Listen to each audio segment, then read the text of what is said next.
నమస్తే, నేను ఆదిత్య. దేవరా నిర్మాణానికి దాదాపుగా 400 కోట్లు ఖర్చు అయిందని, మరి ఆ సినిమాకి సంబంధించి ప్రీ బిజినెస్ ఇప్పటికే 350 కోట్లు వచ్చిందంటే ఒక వార్త వినిపిస్తుంది. మరి ఈ అంశం గురించి తెలుసుకునే ప్రయత్నం చేద్దాం. సో ప్రస్తుతానికి మనతో పాటు స్టూడియోలో ఉన్నారు ప్రముఖ సీనియర్ జర్నలిస్ట్ జగదేవ్ గారు. సార్ని అడిగి మన విషయాలు తెలుసుకుందాం. సార్ నమస్కారం. సార్ నమస్తే. దేవరా నిర్మాణానికి మొత్తం 400 కోట్లు ఖర్చు అయిందని, ప్రీ బిజినెస్లో 350 కోట్లు వచ్చినట్టు ఒక వార్త వినిపిస్తుంది. సో మరి రానున్న రోజుల్లో ఈ మూవీ రిలీజ్ అయిన తర్వాత దీని బిజినెస్ ఇంకా ఎలా ఉండబోతుంది అండ్ ఓవరాల్గా కలెక్షన్ పరంగా ఎలా ఉండబోతుంది? అసలు ఈ స్టార్ హీరోస్తో బిజినెస్ వల్ల అదే ప్లస్ పాయింట్. ప్రొడ్యూసర్ కూడా ధైర్యంగా ముందుకు రాగలుగుతారు, ధైర్యంగా అమౌంట్ కూడా పెట్టగలుగుతారు.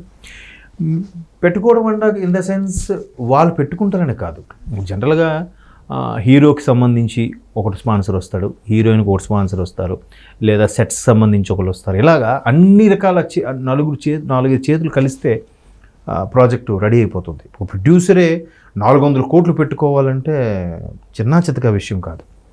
కాకపోతే మన ఇండియన్ స్క్రీన్ మీద హీరో ఓరియంటెడ్ సినిమాలే ఎక్కువ. దర్శకుడు కెప్టెన్ ఆఫ్ ది షిప్ అయినప్పటికీ కూడా హీరో బేస్ అయ్యే ఎక్కువగా సినిమాలు ముందుకు నడుస్తుంటే దానికి ఈ బిజినెస్లే కారణం. ఎందుకంటే అల్టిమేట్గా బిజినెస్ 4 రాళ్ళ కోసం వాళ్ళు తాపత్రయం, ఎవరైనా సెటిల్ అవ్వాలి. దాంతోపాటు 24 క్రాఫ్ట్స్లో ఉన్న వాళ్ళందరూ కూడా దాని మీద ప్రత్యక్షంగా పరోక్షంగా కొన్ని వేల మంది ఆధారపడతారు. ఒక సినిమా రన్ అయిందంటే కనీసం ఇలాంటి పెద్ద సినిమాకి 1500 నుంచి 2000 మంది పనిచేస్తారు. యూనిట్ మొత్తం టెక్నీషియన్స్, అసిస్టెంట్లు, సెట్ బాయ్స్, ప్రొడక్షన్ అందరూ ఆల్ టుగెదర్. ఇప్పుడు ఒక్కడు కాదు, ఇప్పుడు ఆ షూట్ నడుస్తుంది, పెట్రోల్ అవసరం. సో దానికి పరోక్షంగా ఆ పెట్రోల్ బంక్ కూడా బెనిఫిట్ అవుతుంది. డ్రైవరు, వ్యాన్, దానికి ఒక కార్వాన్లు, దాని సర్వీసింగ్ చేసేవాడు, ఎలక్ట్రీషియన్, జనరేటర్, టీలు టిఫిన్లు ఇచ్చేవాడు, వాటర్ ఇచ్చేవాడు, వీళ్ళకి క్యాబ్ అరేంజ్ చేసేవాడు, ఇవన్నీ అలవెన్సెస్ సంబంధించి ప్రతిదీ కూడా ఇంతమంది. ఇది అయిపోయిన తర్వాత సినిమా రిలీజ్ అయితే మళ్ళీ సినిమా థియేటర్స్లో అక్కడ సైకిల్ స్టాండ్ వాడు, బైక్ పార్కింగ్ వాడు, లేదంటే సమోసాలు అమ్ముకున్నవాడు, కూల్ డ్రింక్స్, అందరూ కూడా ఇందులో భాగమే. ఇప్పుడు మనకి రజనీకాంత్ గారి సినిమా ఉంటుంది కథానాయకుడు, అందులో సినిమా అని ఒక సాంగ్ ఉంటుంది, శంకర్ మహాదేవ్ గారి సాంగ్ చాలా బాగుంటుంది. వాళ్ళ అల్లుడే, రజనీకాంత్ గారు అల్లుడు కాదు, ఆయన పేరేంటి, హీరోగా కూడా చేశాడు, హీరో మ్యూజిక్ డైరెక్టర్. తెలుగులో డార్లింగ్ లాంటి సినిమాలు కూడా కంపోజ్ చేశాడు, గుర్తు రావట్లేదు దాని పేరు. సో అట్లాంటి సాంగ్లో అది క్లియర్గా ఉంటుంది. అందరూ సూపర్ స్టార్ సినిమా నటిస్తే ఇన్ని 100 మంది బతుకుతారు అన్నట్టుగా ఆ పాటలోనే ఉంటుంది. అలాగే మరొక సూపర్ స్టార్, ఈయన గ్లోబల్ స్టార్ ఎన్టీఆర్ గారు. సో ఈయన రెమ్యునరేషను, ఆయన ఖర్చు ఇవన్నీ కలుపుకుంటే 400 కోట్లు అయినప్పుడు ఏముంది, నెట్ఫ్లిక్స్ వాళ్ళు ఎవరో ఓటీటీ రైట్స్ తీసుకున్నట్టున్నారు దేవరాకి. వాళ్ళే దగ్గర 155 కోట్లు ఎంత పెట్టి కొనుక్కున్నారంట. ఏముంది స్ట్రీమింగు ఇవాళ రేపు ఒక టాటా స్కై కానీ లేదా డిటిహెచ్ సర్వీసులాగా ఆ నెట్ఫ్లిక్స్, ఈ నెట్ ఉంటే చాలు మనం రీఛార్జ్ చేసుకుంటే మన ఇళ్లలో చూసి చూడవచ్చు. ఇంటికి ఒక్కొక్క ఇంటికి 50 రూపాయలు వేయండి, ఎక్కువ వద్దు. అంటే సంవత్సరానికి ఎంత అని పెడతాడు కదా, నెలకో 3 నెలలకో, పోనీ ఒక నెలకి 50 రూపాయలు వేయండి ఒక ఇంటికి. ఎన్ని కోట్ల మంది భారతీయులు ఉన్నారు. పైగా ప్రతిదీ pan India movie, global movie అయిపోతుంది. తెలుగు, తమిళ్, కన్నడం, మలయాళం, హిందీ.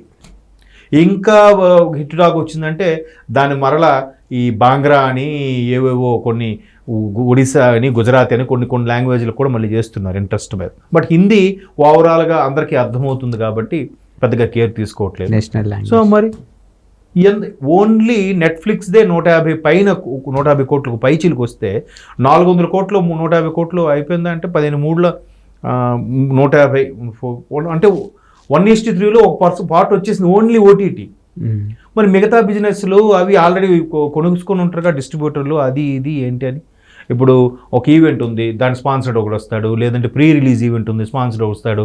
మ్యూజిక్ ఉంది, ఆ మ్యూజిక్ వేరే ఆదిత్య వాడో ఇంకెవడో మ్యాంగో వాడో ఎవడో వస్తాడు, వాడెంతో పే చేసి తీసుకుంటాడు. ఇవన్నీ కలిపితే ఆల్రెడీ 350 కోట్లు వచ్చేసిందంట. అసలు ఇప్పుడు 400 వచ్చినా ఆశ్చర్యపోక్కర్లేదు. That is NTR image, that NTR range అది. ఇప్పుడు మొన్న సలార్కి అనుకుంటా అసలు అన్ని దగ్గరలో బ్లాక్ బాస్టర్ అయిపోయింది. ఒక ఆంధ్రాలోనే తక్కువ వచ్చింది కలెక్షన్స్ సలార్కి. ఆంధ్రాలో కలెక్షన్ తగ్గబట్టే జస్ట్ ఒక 10-15 కోట్ల తేడా వచ్చింది అది పెట్టిన పెట్టుబడికి దీనికి. ఏంటిది నేను చెప్పేది ఫస్ట్ 2-3 డేస్లో, 2-3 days తర్వాత వచ్చేసి ఉంటుంది కదా. అవును, అయిపోయింది. ఇప్పుడు మళ్ళీ శాటిలైట్ రైట్స్ ఉన్నాయి, ఇంకా ఓటీటీనే నేను చెప్పాను, ఇంకా శాటిలైట్ రైట్స్ ఉన్నాయి. ఓటీటీ కాక శాటిలైట్ అంటే మన ఛానల్స్, మరి ఆ వాళ్ళు కూడా కొనుక్కుంటారుగా. ఏం లేదు, ఇప్పుడు హనుమాన్ సినిమా ఉంది. హనుమాన్ సినిమా కొత్త దర్శకుడు తేజ సజ్జా అప్కమింగ్ హీరో. అప్పటికి ఒక ముందు బేబీ ఏదో ఓ బేబీ సినిమా ఏదో చేసినట్టున్నారు, హిట్ సినిమా. అటువంటి దానికే స్టోరీ ఎక్స్ప్లెనేషను దాని మీద ఉండే ఎక్స్పెక్టేషన్స్కి 29 కోట్లు 30 కోట్లకు వెళ్ళిపోయింది. అవును, ఎట్లా వెళ్ళింది అంటే నేను కంపేర్ చేయడం కన్నా తక్కువ చేసే ఉద్దేశం కాదు. సో అలాంటిది ఎన్టీఆర్ ఇమేజ్ ఏ రేంజ్ ఉంటుంది? ఎన్టీఆర్ ఇమేజ్కి ఓటీటీఏ 155 కోట్లు తీసుకున్నప్పుడు మిగతా ఇంకా ఉన్నాయిగా. ఇప్పుడు ఫస్ట్ వీక్ కలెక్షన్స్ చూడండి, బొమ్మ దద్దరిల్లిపోయినట్టుగా ఉంటాయి కలెక్షన్స్. అయిపోయింది. ఫస్ట్ డే కలెక్షన్స్తో ఆ పెట్టుబడి వచ్చేసినట్టే. ఓవరాల్గా ఇప్పటివరకు బాహుబలి రికార్డు కేజీఎఫ్ ఏదో బ్రేక్ చేసింది అనుకుంటాను. ఇప్పుడు మళ్ళీ దాన్ని సలార్ కూడా బ్రేక్ చేసిందంట. తర్వాత దంగల్ ఏవో వచ్చాయి కానీ సలార్ బ్రేక్ చేసింది అని అంటున్నారు. ఏముందండి, ఫస్ట్ వీక్ కలెక్షన్స్ 150 కోట్లు ఏదో అన్నారు సలార్కి సంబంధించి. ఆ ఫస్ట్ వీక్ కలెక్షన్ ఇప్పుడు 100 కోట్లు వేసుకోండి తక్కువలో, వరస్ట్ కేసులో 350 వచ్చేసింది. ఇంక 50 కోట్లు వస్తే మిగతా 50 కోట్లు 400 దాటితే ఎంత దాటినా లాభమే కాదు అంతా. మేబీ వాళ్ళు ప్రొడ్యూసర్స్ ఫైనాన్సింగ్ తెచ్చుకున్నా సెటిల్ చేసుకున్నా వాళ్ళు చేసుకోవాలి తప్ప అంత హ్యాపీయే కదా. అందుకే పెద్ద హీరోల్ని మన ఇండియన్ స్క్రీన్ కూడా హీరో ఓరియంటెడ్ మూవీస్ అనడానికి కారణం అదే. చాలామంది దాన్ని పురుషాధిక్యం అని చెప్పి విమర్శించే వాళ్ళు కూడా ఉన్నారు. బట్ ఆ ఇమేజ్ తెచ్చుకుంటున్నారు కదా. ఒక హీరో బేస్ అయ్యే ఇప్పుడు పుష్ప సినిమా ఉందండి. పుష్ప సినిమా ఒకసారి అల్లు అర్జున్ పక్క తప్పించి వేరే వాడిని పెట్టి ఊహించుకోండి, ఆ రేంజ్లో ఆడే సినిమా నాది. సినిమాలో వర్త్ ఉంది కాదనట్లే, టేకింగ్ సూపర్. బట్ దానికి తగ్గ యాప్ట్గా అంత కష్టపడి అన్ని రకాలుగా చేసే స్టార్ కూడా రావాలి. ఇప్పుడు జైలర్ ఉంది, రజనీకాంత్ గారి జైలరు. ఏముందనంటే దట్ ఈస్ రజనీ మ్యానియా. ఆయన సూపర్ స్టైలు, ఆయన నడకే స్టైలు, ఆయన మాటే స్టైలు. ఆయన ఒకసారి ఎవరు రామ్ లక్ష్మణ్ ఫైట్ మాస్టర్లు చెప్పారు, క్యారవన్లోకి వెళ్ళి సార్ ఫైట్ ఇలా ఉంటుంది సార్ అని ఎక్స్ప్లెయిన్ చేయడానికి వెళ్ళారంట. వెళ్ళేసరికి ఆయన ఎలా ఉన్నాడు, వితౌట్ మేకప్ ఎలా ఉంటాడు ఇప్పుడు తెలిసింది కదా.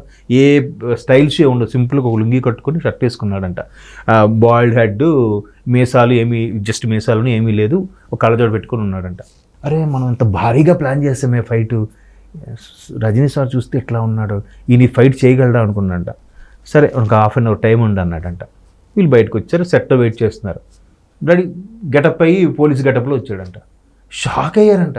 అరే మేము ప్లాన్ చేసిన ఈ ఫైటు రజనీ సార్ చేయగలరా అని అనుకున్నాము, కానీ ఇప్పుడు అది చూస్తే మేము ప్లాన్ చేసిన ఫైట్ కూడా చిన్నదైపోయింది ఆయన ముందు. అంటే ఈ స్టార్ ఇమేజ్ ఆ రేంజ్ అలా ఉంటుంది అనమాట. సో ఇప్పుడు ఎన్టీఆర్ రేంజ్ ఎలా ఉంది, ఆయనకి రాని అంశం ఏముంది, నవరసాల్లో ఆయన చేయని అంశం ఏముంది. ఏ డైలాగు సింగిల్ టేకింగ్, ఒక సీను సింగిల్ టేకు, ఒక ఫైట్ సింగిల్ టేక్, ఒక డ్యాన్స్ స్టెప్ సింగిల్ టేక్, అన్ని భాషలు మాట్లాడేస్తున్నాడు. చూసారా, ప్రమోషన్స్కి వెళ్తున్నాడు, తెలుగు, తమిళం, కన్నడం, మలయాళం, హిందీ, ఇంగ్లీష్ ఏదైనా మాట్లాడేస్తున్నాడు, వాళ్ళ యాక్సెంట్లోనే మాట్లాడుతున్నాడు. మరి ఆ ఇమేజ్ ఉండడానికి 350 కోట్లు అంటే పెద్ద సమస్య కాదు, 400 కోట్లు కూడా. దానికి డబుల్ 800 కోట్లు వచ్చినా రేపు సినిమాకి ఆశ్చర్యపోవడం అవసరం లేదు. సినిమాలో ఏమాత్రం వర్త్ ఉన్నా ఎత్తుకెళ్ళిపోద్ది ఇంకా. థ్యాంక్స్.